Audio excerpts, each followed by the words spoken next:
Sa pinakainit na balita sa bilog na probinsya kag nasyon. Action Reports. Second portion. Patas kag balanse nga komentaryo sa mga issues kag mga balita nga nagaapekto sa mga pumuluyo sa adlaw-adlaw nga tanan. Action Reports. Second portion. Upod sa veterano kag respetado nga komentarista. Action Fred Salanga. Karon nga adlaw Biyernes kitsa 24 na bulan sang Hunyo tuig 2022. Anano ang mga balita kag isyu nga aton talakayon para karon nga adlaw.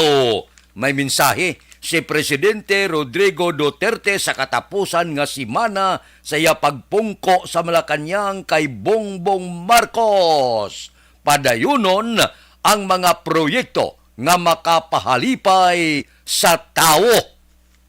Work from home, ginaduso, agod, makalikaw, sa tuman nga problema sa saka sang gatong. Ba, tudo bantay mga 15,000 maso ang ibutang, ang i-deploy sa inaugurasyon sa mga pungko bag-o nga presidente Bongbong Marcos Jr. Ining aton mga balita kag isyu idulong sa aton sang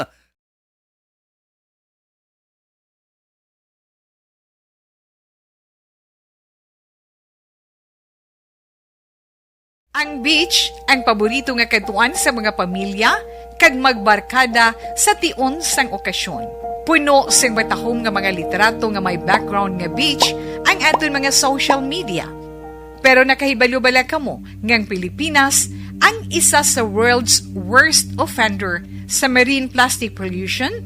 Sa pagtuon sa United Nations sa pag-abot sang 2050, ginatanaw nga mas madamo na ang mga plastic ikumparar sa mga isda sa karagatan. Gani subong pa lang, dapat na kita nga maghimo sang aksyon kag magpakigbahin sa solusyon batok sa plastic pollution. Una, i-reduce o kung ibanan ang paggamit sang single-use plastics. Magdala kag maggamit sang reusable nga grocery bags, utensils, coffee cups. Philippine Standard Time, las 6:39 na. Sa dabilin nga isa ka semana nga pagpungko ni Presidente Rodrigo Duterte bilang presidente sa pungsod Pilipinas, may mensahe siya sa kay Ferdinand Bongbong Marcos Jr., ang incoming president sang pungsod Pilipinas. Suno kay Presidente Rodrigo Duterte, Bong, padayuna ang mga proyekto nga makapahalipay sa tao. Padayuna mga proyekto nga ang tao amo ang nagagasto. Kay people's money ini. Siling ni Presidente Rodrigo Duterte, ang mga Pilipino, labi na gid ang mga worker naton sa gobyerno, mga overseas Filipino worker, mga uniform personnel, kag iban pa nga mga benepisyaryo nga matagaan sang husto nga proyekto bilang balos sa kwarta nga ginabayad nila paagi sa buwis. Sila niya mga low-cost housing program, kag iban pagid nga mahatag naton sa aton mga uniform personnel, civil servant. Ambot niya silingon, mabawi ang gobyerno sa sakripisyo sang tao, people's money ibalik pagi sa proyekto. Mayo man no?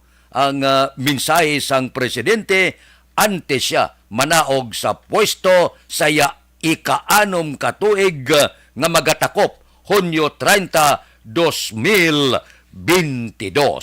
Maayo nga mensahe ang pangabay ni Presidente Rodrigo Duterte nga gamiton ang kwarta sang tao para sa proyekto nga makapahalipay sa tao bilang balos sa sakripisyo nga pagbayad sang buwis baslan ini sang maayo nga mga proyekto.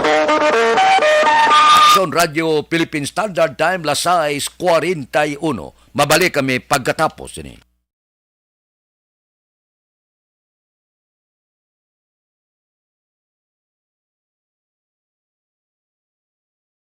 Ang beach ang paborito nga katuan sa mga pamilya kag magbarkada sa tion sang okasyon.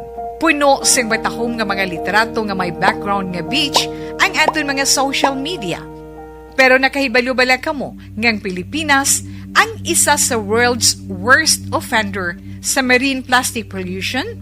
Sa pagtuon sa United Nations sa pag-abot sang 2050, ginatanaw nga mas madamo na ang mga plastic ikumparar sa mga isda sa karagatan. Gani subong pa lang, dapat na kita nga maghimo sang aksyon kag magpakigbahin sa solusyon batok sa plastic pollution. Una, i-reduce o kung ibanan ang paggamit sang single-use plastics. Magdala kag maggamit sang reusable nga grocery bags, utensils, coffee cups, tumbler kag iban pa. Dapat istriktong ipatuman ang mga ordinansa akong layi nga nag-regulate sa paggamit sang plastic. Madamo man ang mabulig sa pag-recycle sa mga ginagamit nga single-use plastics sa mga nag-estar sa coastal areas. Hindi pag-ihaboy ang inyo basura sa suba o kon kadagatan.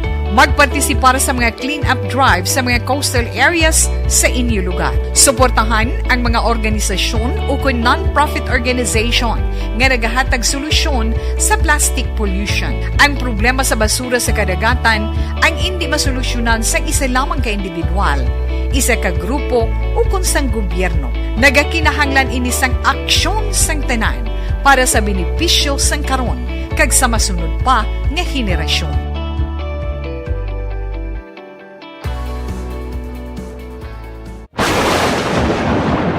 Ang elementary nga evacuation center na concern din baha man. Uy. Kaya Kaya pinagaman-amat evacuation kumansaka ang tubig. Actually, ikaw po Hindi medyo mataas na ang tubig. So, ulat natin nga pasig para nga ng traffic to or nag-traffic dito sa sulod ang Mang continuous rain ang nag-isang sa factor sa pagsaka ng sining tubig sa subong. Ang Pilipinas sa mayroon sa early warning system para mahibaluan ang lakat sa panahon. Gani, wala sa rason nga hindi kita makapreparar karon ni rainy season. Yari ang pila ka mga action tips nga dapat mo may baluan. Kung nagapuyo sa lugar nga masabi ginabaha, mag-monitor sa balita para sa anunsyo sang pag-asa sa lakat sang panahon.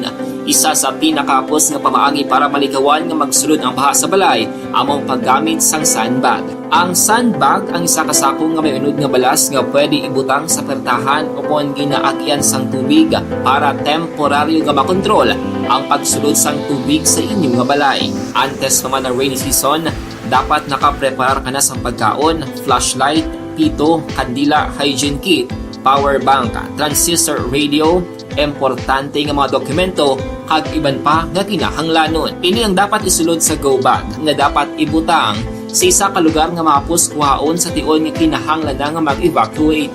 Sa tion sa pagbaha dapat butangan sang tape ang saksakan sang mga outlet kag ibutang sa mataas nga mga lugar ang appliances. Kunyara sa evacuation center, dapat man nga ipatuman ang minimum health protocol, face mask, face shield kag social distancing batok sa COVID. Sa panahon sa tigululan, dapat man proteksyonan ang ikaayong lawas batok sa pila ka mga masakit, kang isang dengue, leptospirosis, cholera, typhoid fever, hepatitis A.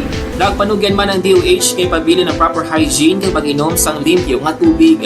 Lutuon sang gusto ang pagkaon para malikawan ang contamination. Maghugas sang kamot antes kag pagkatapos ang kaon kag matapos nga mag-usar sang banyo. Likawan man ang paglangoy o kon pagtubog sa baha. Kini sa Action Dale Salazar para sa Action Tips nga nagapahanundong nga maghalong sa tanan nga tion.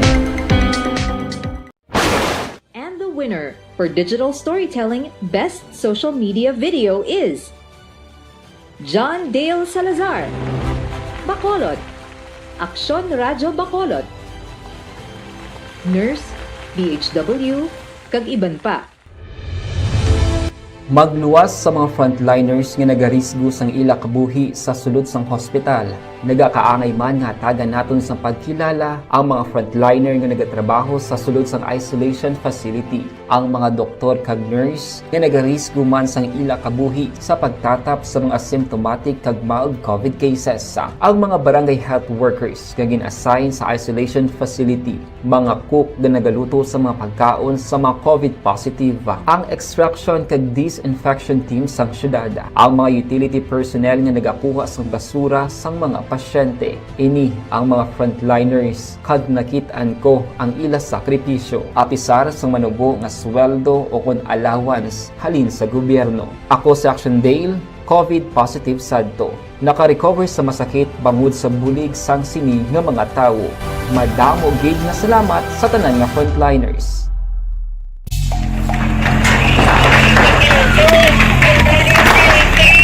Presyar na tayo! Presyara!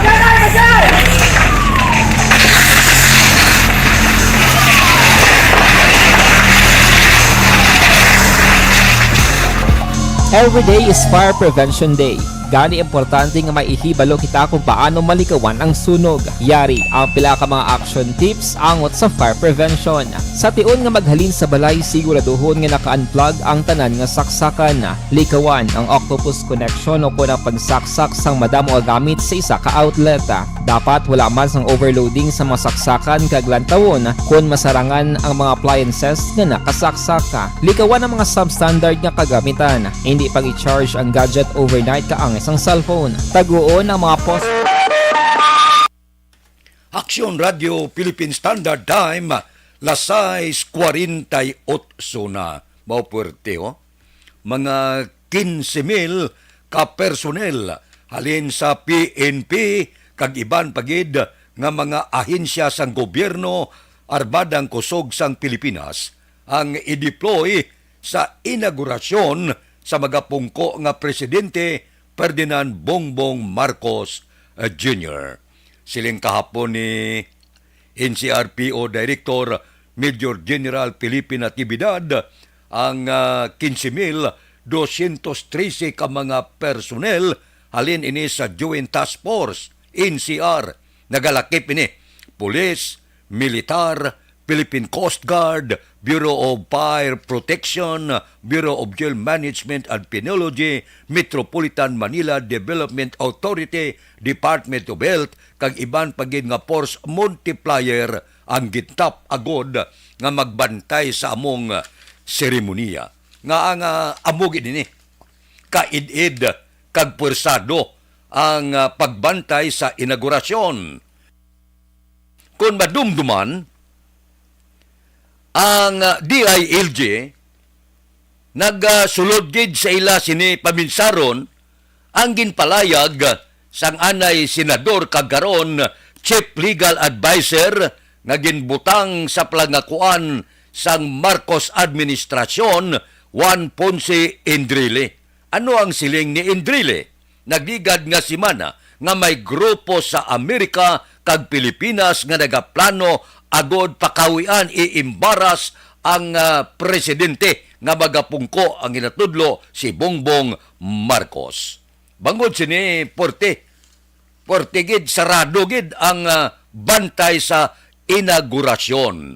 Pero kung pamatian ta ang report, wala pa man sang mga oposisyon nga grupo nga nagplano nga magarali sa Hunyo 30. Ang namonitor lang ang bagong alyansang makabayan nga nagpatawag sa isa ka press briefing agod hambalan nga posible magaprotesta. Pero ang PNP nagpanumdom sa publiko kag ang magaprotesta nga kon wala permit pahanugutan ini sila nga makarali sa Freedom Park. Ang silingon sa Freedom Park lang sila makarali kag hindi makapalapit sa inaugurasyon sa magapungko bag-o nga presidente Bongbong Marcos Jr. Aksyon Radio Philippine Standard Time, las 6:50. Mabalik kami pagkatapos ini.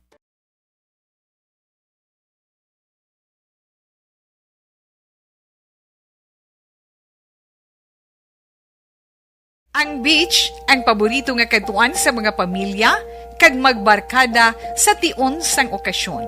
Puno sing batahom nga mga literato nga may background nga beach ang aton mga social media. Pero nakahibalo bala kamo ngang Pilipinas ang isa sa world's worst offender sa marine plastic pollution? Sa pagtuon sa United Nations, sa pag-abot sang 2050, ginatanaw nga mas madamo na ang mga plastic ikumparar sa mga isda sa karagatan.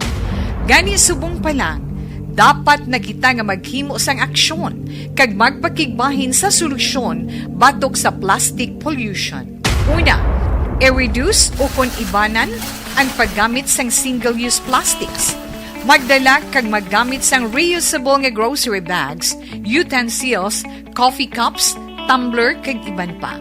Dapat istriktong ipatuman ang mga ordinansa ug layi nga nag-regulate sa paggamit sang plastic. Madamo man ang mabulig sa pag-recycle sa mga ginagamit nga single-use plastics sa mga naga-estar sa coastal areas.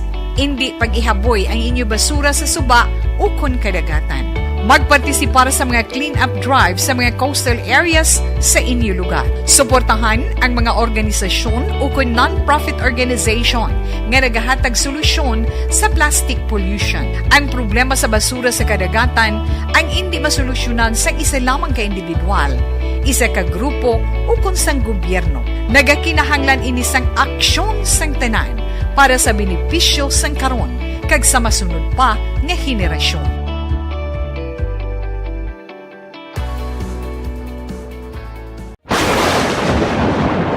Ang elementary nga evacuation center na concerned din baha man. Uy. Kaya pinagamat-amat kumansaka ang tubig. Actually, ikaw po Medyo mataas na ang tubig. So, ginaulat natin nga pagsiwala nga ng traffic to or nag-traffic dito sa sulod ang Mang continuous rain ang nag-isang sa factor sa pagsaka ng sining tubig sa subong. Ang Pilipinas sa mayroon sa early warning system para mahibaluan ang lakat sa panahon. Gani, wala sa rason nga hindi kita makapreparar karon ni rainy season. Yari ang ilang mga action tips nga dapat mo may baluan. Kung nagapuyo sa lugar nga masabi ginabaha, mag-monitor sa balita para sa anunsyo sang pag-asa sa lakat sang panahon. Isa sa pinakapos nga pamaagi para malikawan nga magsulod ang baha sa balay, among paggamit sang sandbag. Ang sandbag ang isa ka sako nga may unod nga balas nga pwede ibutang sa pertahan o kung ginaagyan sang tubig para temporaryo nga makontrol ang pagsulod sang tubig sa inyong nga balay. Antes naman ng rainy season, dapat nakapreparar ka na sa pagkaon, flashlight, pito, kandila, hygiene kit, power bank, transistor radio, importante nga mga dokumento kag iban pa nga kinahanglanon. Ini ang dapat isulod sa go bag nga dapat ibutang sa isa ka lugar nga mapus kuhaon sa tion nga kinahanglan nga mag-evacuate. Sa tion sa pagbaha dapat butangan sang tape ang saksakan sang mga outlet kag ibutang sa mataas nga mga lugar ang appliances. Kunyara sa evacuation center, dapat man nga ipatuman ang minimum health protocol, face mask, face shield kag social distancing batok sa COVID. Sa panahon sa tig-ululan, dapat man proteksyonan ang ikaayong lawas batok sa tila ka mga masakit, kang isang dengue, leptospirosis, cholera, typhoid fever, hepatitis A. Nagpanugyan man ang DOH kay pabili ng proper hygiene kag pag-inom sang limpyo nga tubig. Lutuon sang gusto ang pagkaon para malikawan ang contamination. Maghugas sang kamot antes kag pagkatapos ang kaon kag matapos nga mag-usar sang banyo. Likawan man ang paglangoy o kon pagtubog sa baha. Kini sa Action Dale Salazar para sa Action Tips nga nagapahanundong nga maghalong sa tanan nga tion. And the winner for Digital Storytelling Best Social Media Video is John Dale Salazar, Bacolod, Aksyon Radyo Bacolod, Nurse, DHW, kag iban pa. Magluwas sa mga frontliners nga nagarisgo sang ila kabuhi sa sulod sang hospital. nagakaangay man nga tagan naton sa pagkilala ang mga frontliner nga nagatrabaho sa sulod sang isolation facility, ang mga doktor kag nurse nga nagarisgo man sang ila kabuhi sa pagtatap sa mga asymptomatic kag mild COVID cases, ang mga barangay health workers nga gin-assign sa isolation facility, mga cook nga nagaluto sa mga pagkaon sa mga COVID positive, ang extraction kag disinfection team sang syudad, ang mga utility personnel nga nagakuha sang basura sang mga pasyente. Ini ang mga frontliners kag nakitaan ko ang ila sakripisyo apisar sang manubo nga sweldo o kun allowance halin sa gobyerno. Ako si Action Dale, COVID positive sadto. Naka-recover sa masakit bangod sa bulig sang sinig nga mga tawo. Madamo gid nga salamat sa tanan nga frontliners.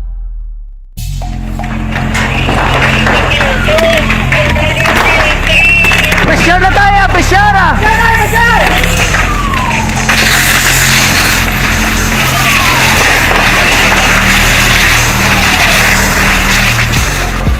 Every day is Fire Prevention Day.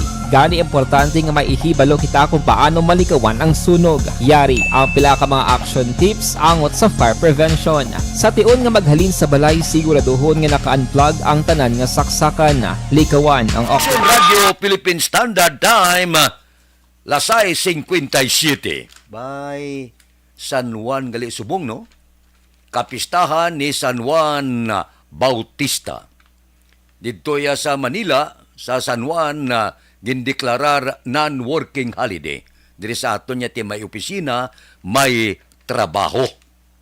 Ang San Juan ni Porte ni sa tanan nga mga nagahiwat sang San Juan Sigad sa Baybayon, mga piyesta katulad sa Punta Taytay, Banago, kag iban pangabahin sang Baybayon sa probinsya, halong lang, no? Kay kalabanan siniti nagadala sa ilang pamilya, ang iban na bangod piyesta, labi na git sa Punta Taytay, may mga handa na mo, tagsa kabalay, dumduman ko na sa una, nga kada balaya may ara gid handa, di may inom-inom ang grupo, bulubarkada, pagkatapos kung daw matamaan na, lukso sa baybayon, kung kaisa, wala man naton ginapangamuyo, ay abaw, may mga nagakalumos kag mga nagakapatay. Bangod hubog na mo, maligo pa. So halong lang sa aton mga kauturan, no? Juan Bautista, amo ni sa nagtugmaw kay Kristo.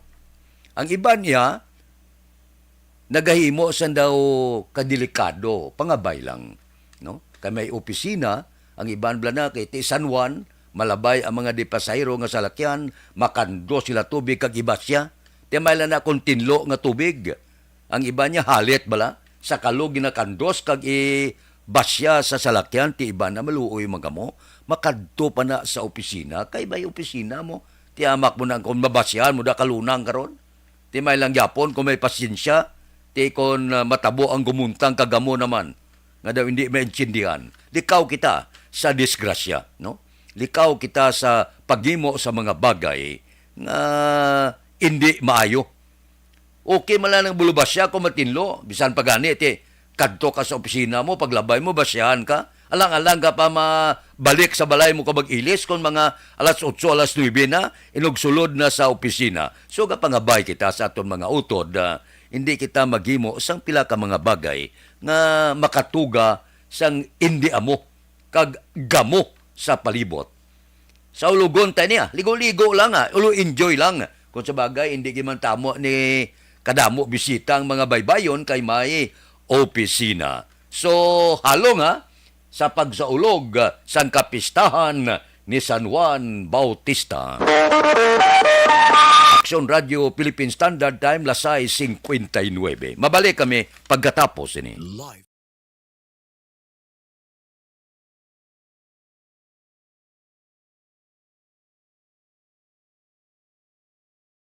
Ang beach, ang paborito nga katuan sa mga pamilya, kag magbarkada sa tion sang okasyon. Puno sang matahom nga mga literato nga may background nga beach ang aton mga social media. Pero nakahibalo-bala kamo ngang Pilipinas ang isa sa world's worst offender sa marine plastic pollution? Sa pagtuon sa United Nations, sa pag-abot sang 2050, ginatanaw nga mas madamo na ang mga plastic ikumparar sa mga isda sa karagatan. Gani subong pa lang, dapat na kita nga maghimo sang aksyon kag magpakigbahin sa solusyon batok sa plastic pollution. Una, i-reduce o kung ibanan ang paggamit sang single-use plastics. Magdala kag maggamit sang reusable nga grocery bags, utensils, coffee cups, tumbler kag iban pa. Dapat istriktong ipatuman ang mga ordinansa agon lahi nga nag-regulate sa paggamit sang plastic. Madamo man ang mabulig sa pag-recycle sa mga ginagamit nga single-use plastics. Sa mga nag-estar sa coastal areas, hindi pag-ihaboy ang inyo basura sa suba o kun kadagatan.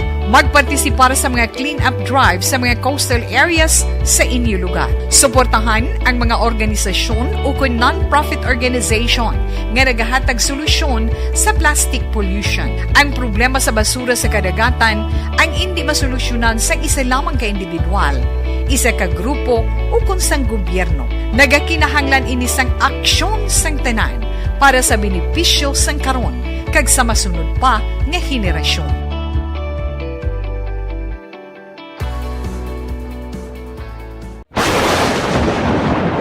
Ang elementary nga evacuation center na concern din baha man. Uy. Wala kay tinagaman apat pumansaka ang tubig. Actually, ikaw po Yung medyo mataas na ang tubig, so ginaulat natin nga pasiwala nga nag-traffic to or nag-traffic dito sa sulod ang Mang continuous ring ang nag-subject sa factor sa pagsaka at sining tubig sa subong.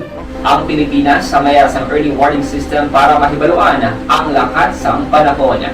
Gani, wala sa rason nga hindi kita makapreparara karon ni rainy season. Yari ang pila ka mga action tips nga dapat mo may baluan. Kung nagapuyo sa lugar nga masabi ginabaha, mag-monitor sa balita para sa anunsyo sang pag-asa sa lakat sang panahon.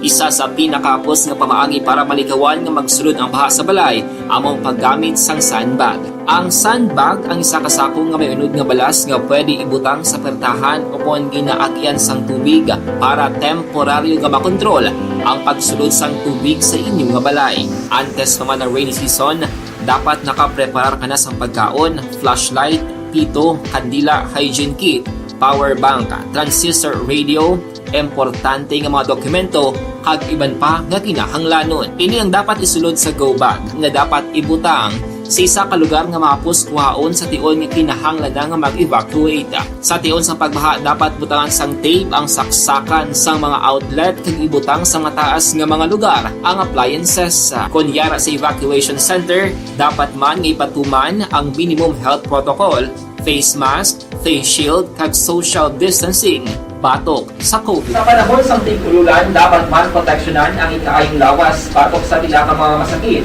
kang isang dengue, leptospirosis, cholera, typhoid fever, hepatitis A. Nagpanugyan man ang DOH kay pabili ng proper hygiene kay pag-inom sang limpyo nga tubig. Lutuon sang husto ang pagkaon para malikawan ang contamination. Maghugas sang kamot antes kag pagkatapos ang kaon kag matapos nga mag-usar sang banyo. Likawan man ang paglangoy o kon pagtubog sa baha. It is Action Dale Salazar para sa Action Tips na nagapahanong nga maghalong sa tanan nga tion. And the winner for Digital Storytelling Best Social Media Video is John Dale Salazar, Bacolod, Aksyon Radyo Bacolod, Nurse, DHW, kag iban pa. Magluwas sa mga frontliners nga Balita Morning Edition upod kita. Kay Aksyon Boy Duran, kag Aksyon Dorel Cabato, Aksyon Fred Salanga, una sa balita, una sa aksyon sa Bacolod, Aksyon Radio.